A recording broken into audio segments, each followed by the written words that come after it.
Hello guys, this is Paul McWhorter from TopTechBoy.com, and we are here today with lesson number 53 in our new, improved, our epic, our legendary series of Arduino tutorials. I am going to need you to get your super starter kit from eLego. If you don't have one, look in the description down below. There's a link. You can get all the components that I'm using in this entire series of videos, and it does in fact help if we are working on the same set of components. I also need you to pour yourself a nice big mug of iced coffee. And I will need you to get ready for a new and exciting lesson where we are going to learn about the HC-SR04 Ultrasonic Sensor.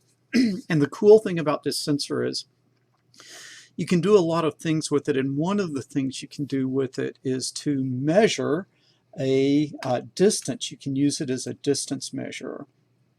And what I'm going to need you to get out of your kit today is get your Arduino, get the HC-SR04 sensor, and then you're going to need some wires. Now, I will tell you that as we're going to some of these later lessons and more advanced lessons, I am starting to use an Arduino Nano. Now, you can follow along and use your Arduino Uno R3.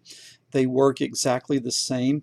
But as I'm starting to work with some of these precision measurements, I just find that, when you start having a lot of wires running from your Arduino over to your board, there's just a lot of opportunity for some intermittent connections. And so what I'm starting to do is I am starting to use an Arduino Nano.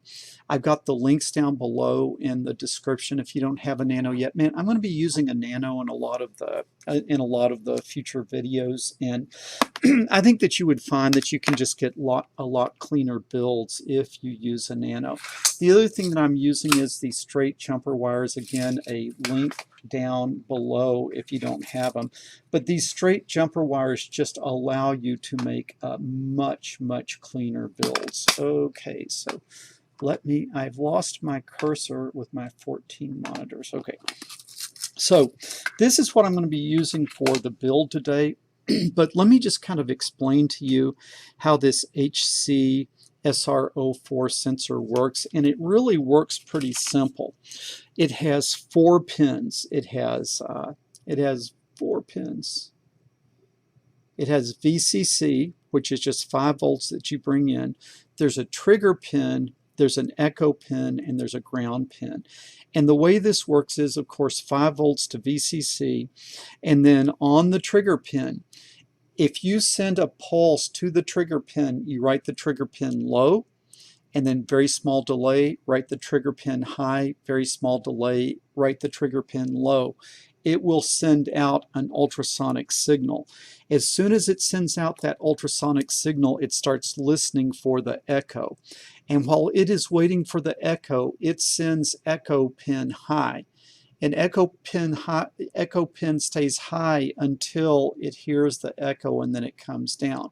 And so if you measure how long that echo pin signal stays high, that is a signal that is going to be proportional to the distance to your target. And so to kind of show you here what we would be dealing with, let me move this here.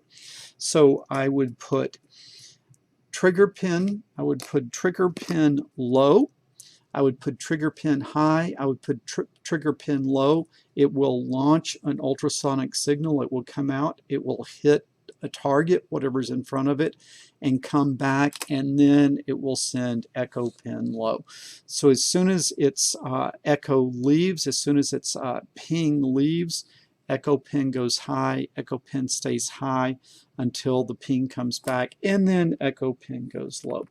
All right, we're going to start this build, and the build is pretty simple because this is a relatively simple sensor to hook up. This is a picture of a schematic. You can see that what we're doing is the VCC is going to go to 5 volts on the Arduino. The trigger is going to go to pin 12, and then the echo, I'm going to look closely. Trigger goes to 12, and then echo is going to go to pin 11. So we can do this pretty cleanly and pretty easily. What I am trying to do is we're probably going to be doing some other things. This is a pretty important sensor and a pretty cool sensor, so we're probably going to continue to build on this first simple lesson.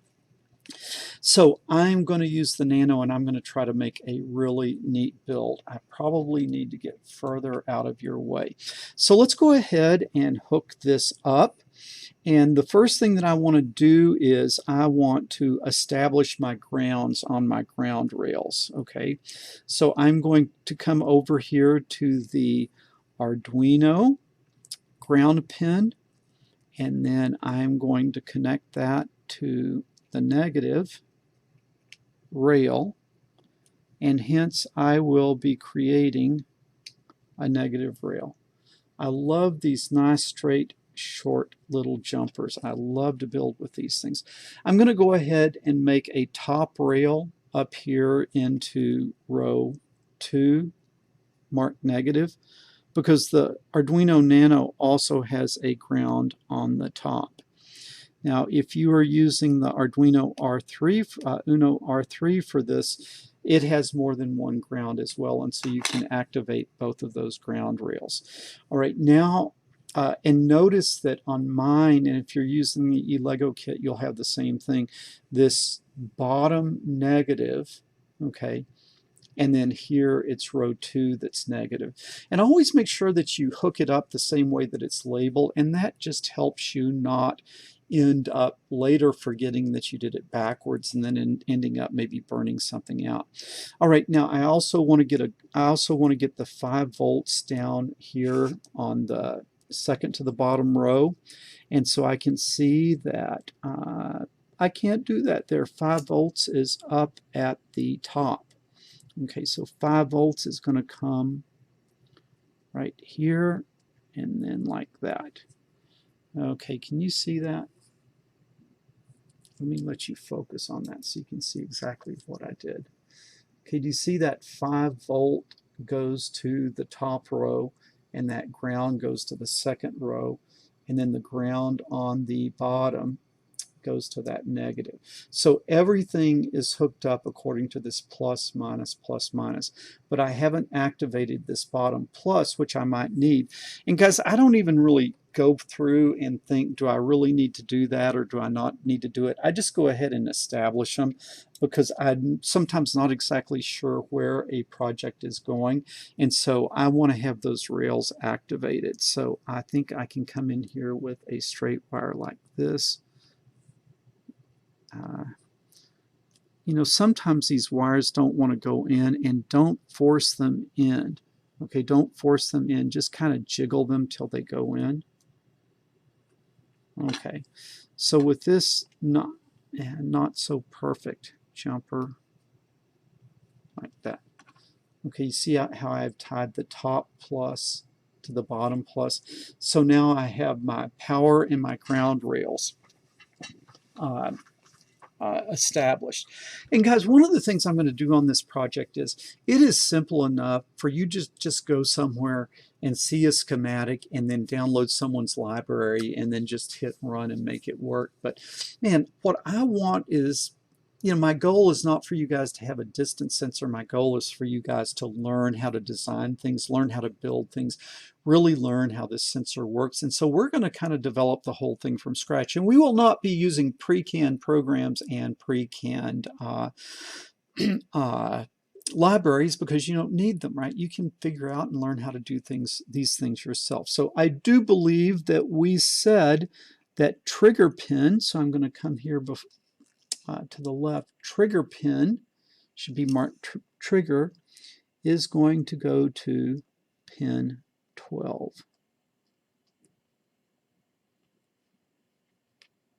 Okay, and I need to come over one more, because that wire is almost perfect. And I am placing this sensor so that these nice wires will stay straight. So now trigger pin is going to go to pin 12 on the Arduino Nano, and that was just almost perfect length. Okay, then what we also said was the echo pin on the sensor, and I'm going to move down one. You know what, before I do that, I'm going to go ahead and hook up power. So I am going to hook the power VCC to the positive.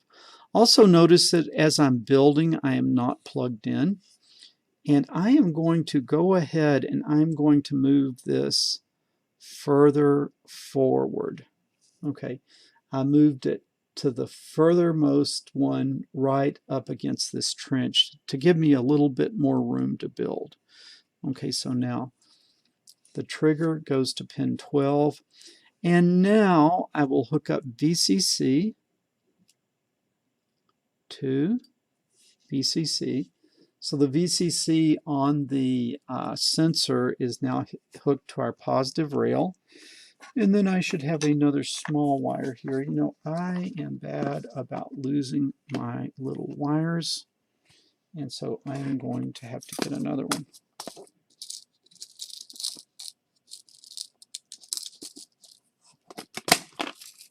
So I can connect up the ground. So I will come here from the ground on the sensor and not press it in, but jiggle it. And yes, that is the ground, and it does go to the ground, VCC to VCC, 12 to pin 12 to trigger. And now I need to connect, pin 12 to trigger, and now echo to pin 11. All right, and do you see why I fussed with this a little bit? I fussed with it because I didn't really want to run these wires over this one. And so I try to, just as I'm doing things as best I can, keep a really clean layout and keep things where it's nice and neat. So you see, that looks good. Not a lot of wires running around, not a lot that could go wrong there. So let me just stop and think. Okay, I've got the Arduino grounded. The Arduino grounded establishes the ground rail. I have 5 volts coming up to the top row. Then I jumper that 5 volts down to this positive rail. I have the sensor grounded. I have VCC to the +5 voltage, and then I have those two. And I'm not just saying that to be repetitive. I am checking what I did to make sure what I did worked. Now, it looks pretty good. And so what I am going to do now is I am going to plug this whole thing in. And so I hope when I plug it in that I don't start seeing sparks flying. I don't want to let the smoke out, because once you let the smoke out, it is very hard to get the smoke back in. And these chips don't work without their smoke. If you let their smoke out, it is all over. Okay, so now that looks like it's hooked up. So we need to come over and do some coding. Okay, and so let me see if I can find a nice code view for you. I usually have some pretty good code views. Okay, I think that will work, maybe. Yeah, that's going to work. All right, so let's think of what we need to do. And just to remind you that we are pinging, I'm going to put our little target up. And so our goal is to throw out a ping, have it hit this, come back, and then print what that ping travel time is. But I am going to start here by saying, all right, what do we have? Well, we started with a trigger pin, and trigger pin went to 12. Right. I hope you see I like to do this kind of methodically. What else did we have? We had an echo pin, and that was pin 11. What else are we going to have? We're going to send a ping, and we're going to look for a ping coming back. And so we are going to have, I'll call it ping travel time. That is, how long does it take for the ping to go from the sensor, hit the target, and return ping travel time. I don't give that a value because we will be reading that as a value. Okay, so now let's think of what we are going to do here in the void setup. Well, I'm going to have a pin mode, and I'm going to do a trig pin, since that is, we're sending a signal to it, that would be an output. And then I'm going to do a pin mode, and then I am going to have a echo pin, and that is an input. I'm going to try to read something from that.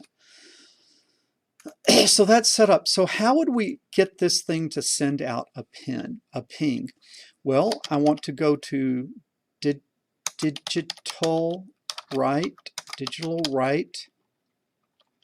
and what do I want to write? Trig pin.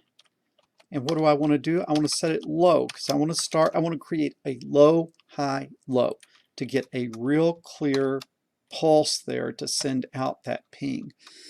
Okay, I'm going to wait. You just need to wait a very small amount of time, so I'm going to delay microseconds and just say 10 microseconds should make it work. And then I'm going to do a digital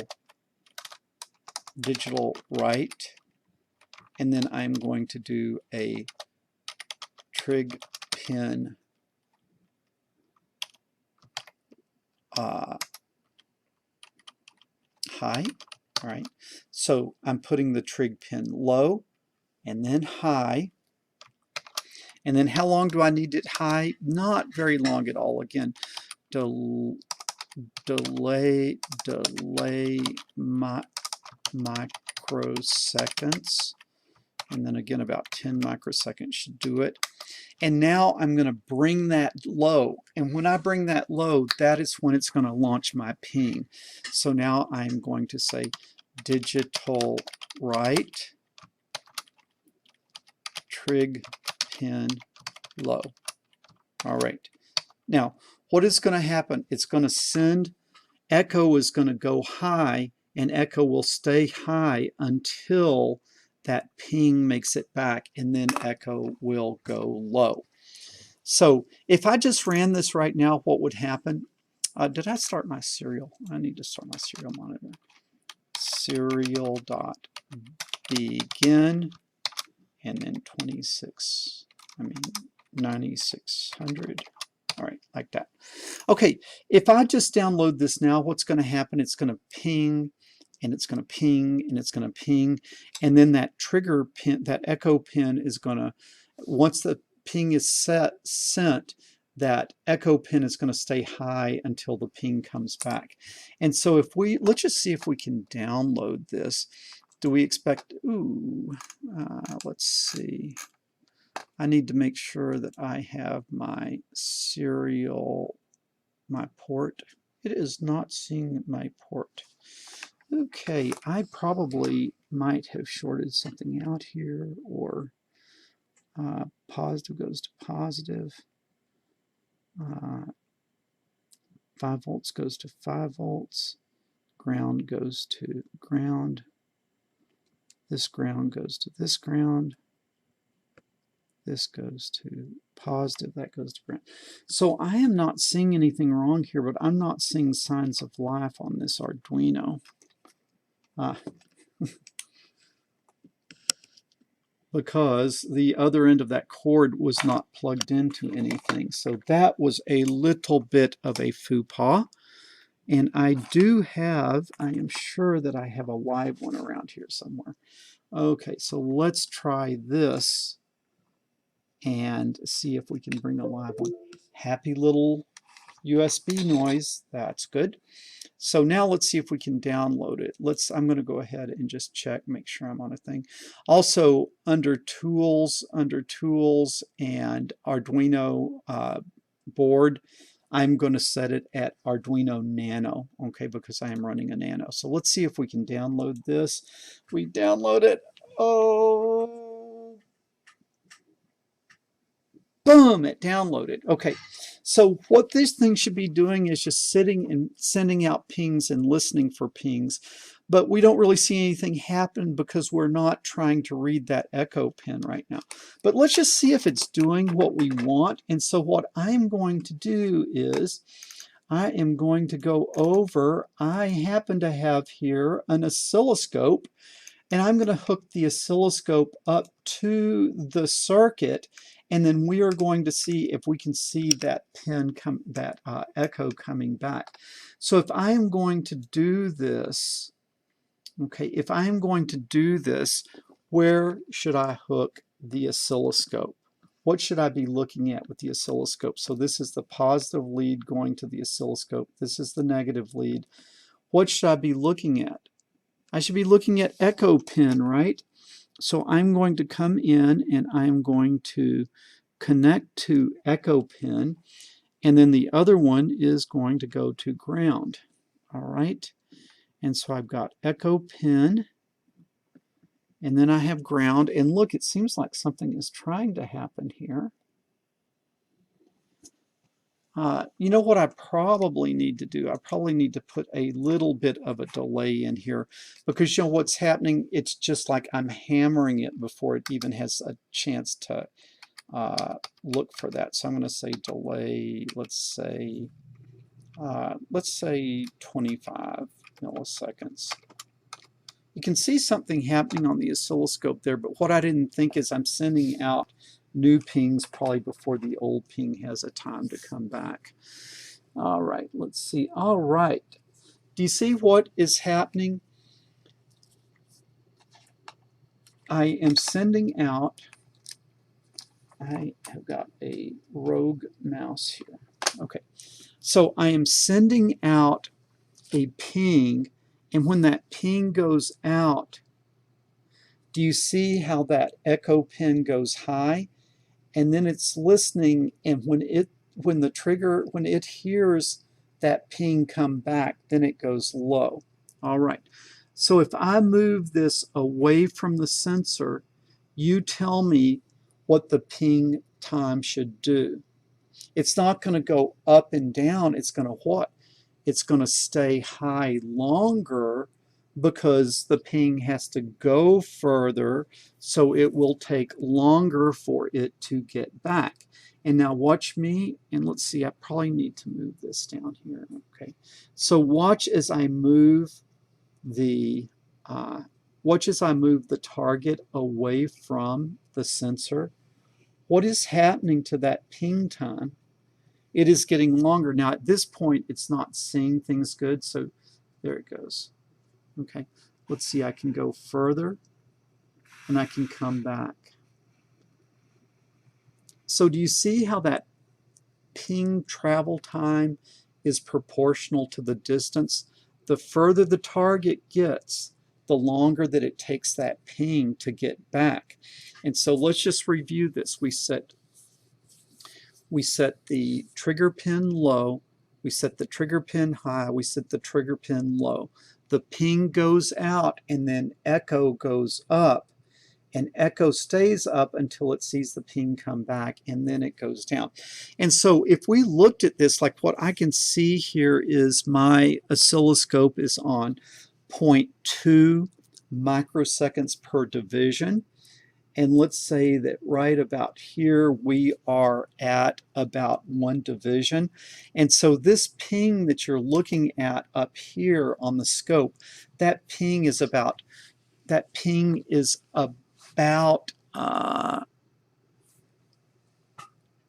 I'm sorry, my scope is on 0.2 milliseconds per division. That is 200 microseconds per division. The ping is about 1 division, and so it is taking about 200 microseconds for the ping to leave the sensor, go out, and come back. Echo ping goes low, and then 25 milliseconds later, the thing repeats and goes again. So if you had an oscilloscope in this sensor, you could build a distance sensor by thinking, okay, I know how far the ping went, I can calculate then what the distance is. Or I know how long the ping was gone, I can calculate distance. But unfortunately, you probably do not have an oscilloscope. But lucky for you, I'm going to show you a way that you can measure that size, the length of time, the length of that pulse, the length that echo pin stays high with a new command that you are going to learn today. And what the command is we will come over here. The command is going to be pulse in. So I'm going to look at a pin and I'm going to see how long is the pulse. So I'm going to say pulse in. Well, what pin are we looking at? We're looking at the echo pin. And then what type of pulse are we looking for? We'll look at the oscilloscope. We're looking for a high pulse. All right. Now that's going to make that reading, I have to put it somewhere. Where would you put the value? In the ping travel time, of course. So ping travel time is equal to pulse in. And so what that should do is that should exactly measure how long in time that is without having to use an oscilloscope. Does that make sense? Let's try to download this. Okay, I'll come over here. Let's try to download this. Everyone hold their breath. Oh, denied. Echo, it doesn't, were you yelling at me? It was echo pin, but the real problem was you did not hold your breath, all of you. So once again, everyone hold their breath, so this will work.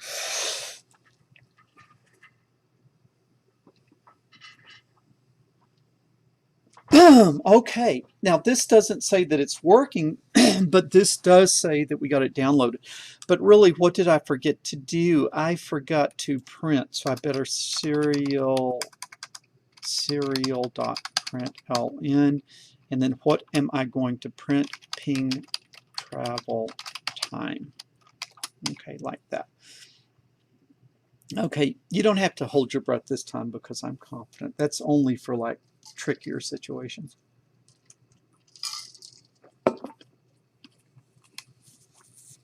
Okay, now we need to see if we can go to a view where we can see what is being printed. I am pretty sure I have one here. Let's see. Is that going to do it? Oh my, I don't see anything. Maybe I didn't open my serial monitor. Okay, I need to get this to come back.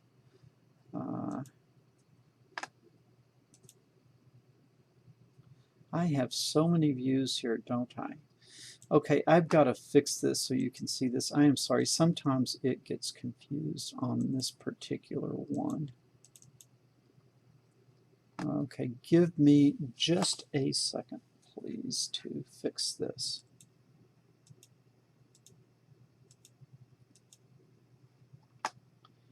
It does not look like it wants to be fixed.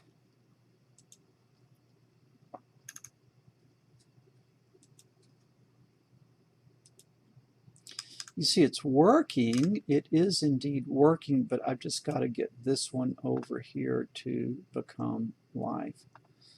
And I think I know how to do that. It is this one. Okay.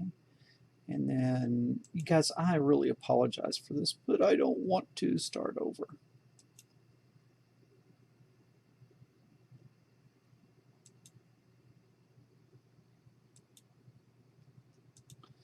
Okay, I promise you it is going to work this time.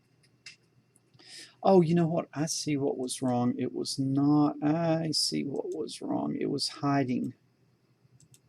Okay, there it goes. Now that is working. Okay, so you see ping travel time.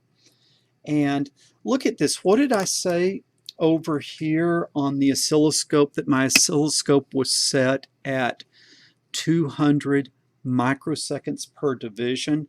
If we look on the oscilloscope, that pulse width is about 200 microseconds. And then we look down here at the serial monitor, and it's about 200. Okay, what do you expect that ping travel time to do when I move the target away? You expect it to go up because it's going to take more time for the ping to go and come back because it's got further to go. What if I go further?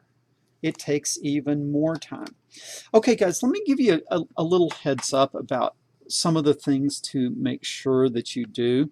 Like as we start trying to figure things out and working with this sensor, What I have found is that the sensor 0 point is about in the middle of the barrel. And do you see how I've kind of drawn a line there? That's like a good 0 point that I think that this sensor measures about from there. Okay. And let's see what else.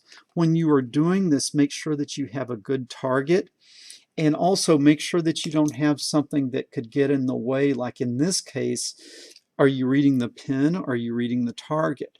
You want to also make sure that if you're pointing too far down and you're going out a little ways, you could be going down, hitting the table and bouncing off. And so you want to be kind of perpendicular to the surface here with the sensor. And then another thing is, like if I'm measuring the distance from the sensor to the target, you want to make sure that the target is parallel to the sensor. So like if you have it like this, the question is, are you measuring this distance? Or are you measuring this distance? Similarly, if it's like this, you want it square and straight with your target. But when you do that, you see at least qualitatively it seems to be making sense what it's doing. That as I go out further, I'm out now about twice as far and the pulse is about twice as long. I come in, it comes back down. So you can see at least qualitatively this seems to make sense. Now, what you can see is that from this, we are going to be able to build a distance sensor. Okay, we are going to be able to build a distance sensor. But I don't want you, again, to use a library. I don't want you to go in and just copy someone's code. I want you to understand how to solve problems. Because, yeah, you can download canned solutions to this, but nobody's going to pay you to download canned solutions. And the solutions people will pay you to develop are ones that don't already exist. So you need to learn how to develop these things yourself. So this is your homework assignment for next week. Okay. For next week, you've got this working. Let's say I hope you have this working where you are measuring the ping travel time. Of course, I'm getting a nonsense answer now because I just moved the sensor out of the way without a target. Okay, but this is the homework assignment. You have the ping travel time working. I should also tell you that this ping travel time is in microseconds. Okay, so your homework for next week is to make a graph. Yes, I said make a graph. All right, and so on this graph, what I want you to do is I want you to make measurements with this sensor. And so this is time, and we can call this like our ping travel time, right? That's what you're measuring on the sensor. And then distance. Okay, how do you get distance? You get distance with your ruler. And so what I want you to do is I want you to complete this table for 200, and remember, what are we measuring in? Microseconds. Okay, we're measuring in microseconds. So measure 200, 300, 400, 500, 600, 700, 800, and 900 microseconds. And then with your ruler over here, measure distance. And so what is this? This is going to be in inches. Okay. Your time is in microseconds and your distance is in inches. And so to kind of show you on 200 what I would need to do, and I can go back over to this other view here. No, not that one. I had it just a second ago. It's going to still be working as soon as I see it, but I just have to find it. Let's see. Perhaps this one. No, that's not it. I'm sorry that I am sluggish today on having these things, but I want to look at ping travel time. as I move things, and I am sure we were doing that a while ago.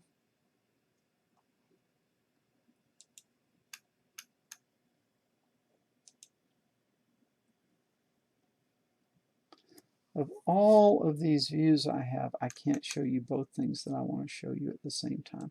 So what I want to do here is, okay, I want to adjust my distance until I get my desired ping travel time. This is the one I was looking for. Okay, so what did I want? I wanted a ping travel time of 200. So if I'm coming here and I'm watching that, it looks like right about there, not quite. And you're not going to get it perfect, but you see that is about a ping travel time of about 200. Now you can sit and tweak it, and the better you tweak it, now that is pretty good. So what I would want to do now is I would want to come in with the ruler, and from those marks on there, I would want to measure how far that is. And then once I've measured it, I want to put that distance that I measured on here. Then what do? I move the target until I get a ping travel time of about what? About 300.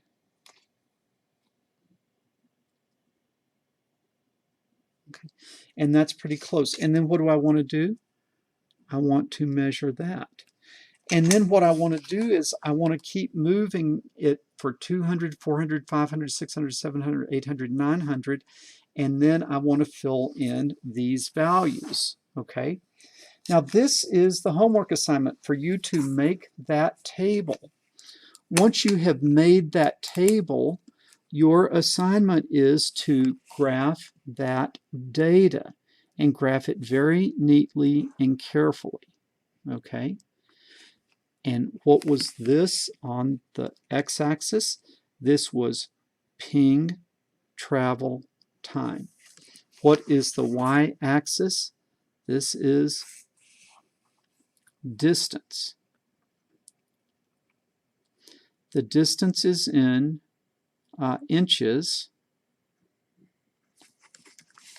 and the ping travel time is in microseconds. Okay, then like you're going to have data, and what do we expect? We expect it to be linear.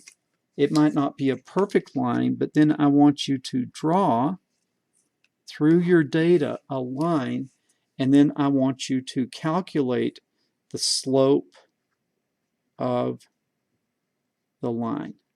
Okay, so your assignment for next week is to leave a comment in this video down below. What slope did you get? And then check down in the comments, and are people getting about the same slope? So we're going to do this all over the world. Let's see if we can hit all 4 hemispheres.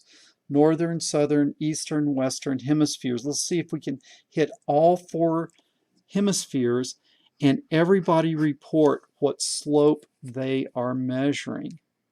All right, that is problem number 1 on your assignment. And make sure you do the axes like this, the ping travel time here and the distance here, so that we're all reporting the same type of slope. Now the second thing is, what does it mean? Okay, and you see people hate math because it's just like it's totally abstract. You know, you go through your high school career finding the slopes of lines, and it never means anything. There's something very, very meaningful about the slope of this line. And if you look at that number and play with it, you can see that it means something. But then you're going to see it doesn't quite work, and then you're going to have to figure it all out. So somebody tell me what is going on here. What does the slope of this line actually represent? Because it's something pretty important. And you've just done something here when you did this that is significant and important, and you probably don't even realize it. So what our goal is to hit all 4 continents, as many different countries as we can, get the slope of this line and then report down in the comments. And then I will go ahead next week and I will work this with you, and then I will give you the answer. But let's see how many of you down below can leave the answer and get the solution. Okay. And I know you guys hate me because so many of you just want to go in and copy something and make a little cool demo, and you're going to spend your life copying and pasting what other people have done. No, not on my watch. You are going to go figure this out, and you're going to figure out what slope means. It's kind of like a puzzle, and it's sort of like really important, okay? So this is Paul McWhorter from TopTechBoy.com. If you guys like the video, think about giving us a thumbs up, subscribe, make sure you ring that bell so you'll get announcements on our new video releases, and then think about sharing this with other people on your social media. I will talk to you guys later.